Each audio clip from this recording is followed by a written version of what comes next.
Can everyone hear me at the back? Yeah, okay, great. So just want to say how great it is that there's 3 Northeasterners now and the 4 Northeasterners to be here. So yeah, repping Newcastle. Hi everyone, Amy, Business Director at Incubeta, and I'm going to be talking to you about why successful retailers don't think digital. So Luke alluded to it earlier on in his keynote. I think brick and mortar is having a bit of a bad time at the moment. It's got a bit of a bad rep. The expectation is it's on the decline, and I'm really conscious because I know we've got HSBC here, so I'm just hoping that these stats I'm going to pull out next are correct. But in reality, it's not as bad as we think. Offline retail remains the single largest private sector employer in the UK, with annual sales totaling 358 billion. Yeah, I'm looking at David right now. Great. Okay, we'll take that. And also 31% of the global GDP is from retail, and a staggering 40 petabytes of data is processed offline per hour. So what that means, actually, bear with me. So for anyone who's got a 256 gigabyte iPhone, what that is 156,250 worth of data per iPhone being processed in an hour. So it's huge, it's massive. It's actually something that offline retailers don't know it's there either. So there's so much to their disposal. So with this offline and online offering and all the data that's accessible in either realm, does it matter if a brand is online or offline? Can I have a show of hands? Who thinks it matters if a brand is online or offline? Bro, yeah? Okay, I was expecting a few more, so this is good. The answer is no, it actually doesn't matter. There's no binary choice of where your customers go. They just want, and we've alluded to it earlier on as well, they just want that convenience and they want that experience. So seamless experience across channels is absolutely key. More interaction with an increased focus on transparency, reviews and UGC.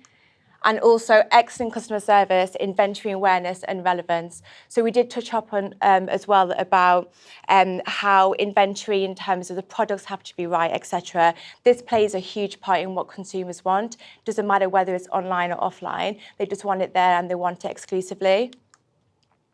So who is leading by example? Who's leading by experience and who's doing it right? Glossier, they have a absolutely fantastic website. I don't know if the speed is quite up to what theirs is, but it is. What was that? Yeah, Jack Wills. But it is fantastic, and it does offer this really bespoke, premium, and exclusive offering to you as an individual. But what they've done is they've converted that offline. So they have stores all over the world, and they've got a pop-up in London as well. And just to pull out a few bits of what they do. So live tutorials, a point-of-sale system which actually adds products to a virtual checkout whilst you're walking around. And then at the end, you can actually buy them and just walk out the door with everything that you've been experiencing as you've been walking around. In December 2019 and January 2020, in their UK pop-up store alone, they actually had 100,000 people through the door. And the New York showroom generates more sales revenue per square footage than the average Apple store. So pretty big. Another example, M&S Foods. So they use technology to enhance operations, to improve internal culture. And all of this is for one goal, and that's to deliver excellent customer service. So I'm going to show you a quick video.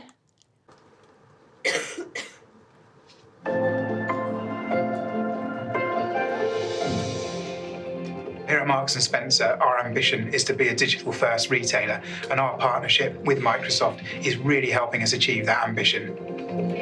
Being a digital-first retailer isn't just about having access to great technology. It's about transforming our culture to be data-driven.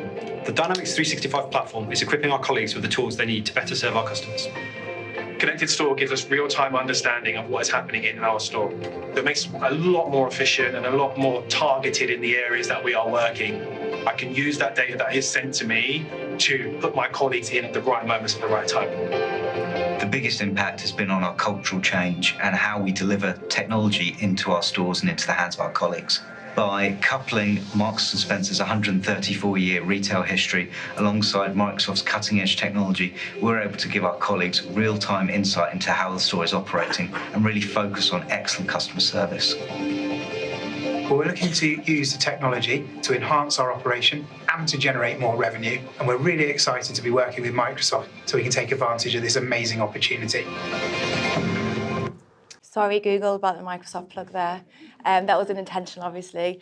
So going back to the data that I was talking about a few seconds ago, that is what M&S Food is doing. They've identified that there's all of this data at their fingertips, and whether that's people coming through the door, whether it's customer service requests, whether it's looking at the footfall and analysing the behaviours in store, they've got all of this data, which is actually massively untouched. Gymshark, I'm so glad that you mentioned Gymshark, so glad. Another way that they are that Gymshark are utilising experiences is actually by identifying who their audience is. So yes, they have a massive online presence.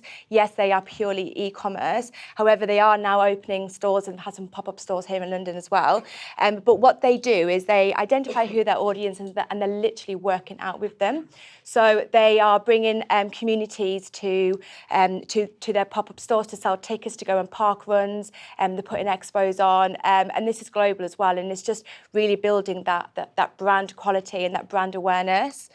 And this is just one example of how they're doing it. I've read this morning actually that I think they've just reached like 4 million on Instagram. So, and that's purely a brand awareness and a community awareness piece. So, what do you need to know?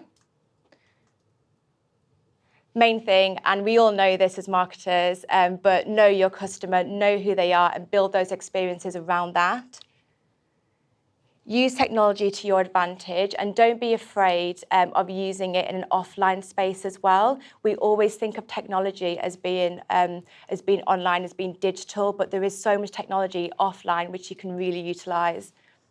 And break the silo. So it's not about offline, it's not about online, it's all about experiences and how you bring them together. Like him or loathe him, I chose this quote because what Jeff Bezos says is that the most important single thing is to focus obsessively on the customer. Our goal is to be the Earth's most customer-centric company. So here he's not saying our goal is to be the Earth's most online-driven retailer. He's actually bringing it straight back to the consumer, to customers, which is essentially what it's all about. Thank you. Any questions? Thank you. First one, who are your top 3 retailers for 2020? Obviously, Gymshark is one. M&S. Naturally. M&S, absolutely, Glossier, Gymshark, the likes of pure e-tailers who are flipping the model and becoming more prominent in brick and mortar. I'd say IKEA, and there's been quite a lot of negative press at the moment about IKEA actually shutting down a lot of its stores, but what they're doing is shutting those bigger stores down to make more smaller, compact stores, so customers can go in there without having to have like a 10-mile trip out to somewhere outside of London or wherever they are. Exactly, yeah. Oh my gosh, another one. I can't think right now, Luke. But well, you said a few I've got loads, so I can talk to you after them. Very good. There was a video you showed there, and the question is are machine learning and artificial intelligence really being used by retailers now versus the hype rhetoric of the past?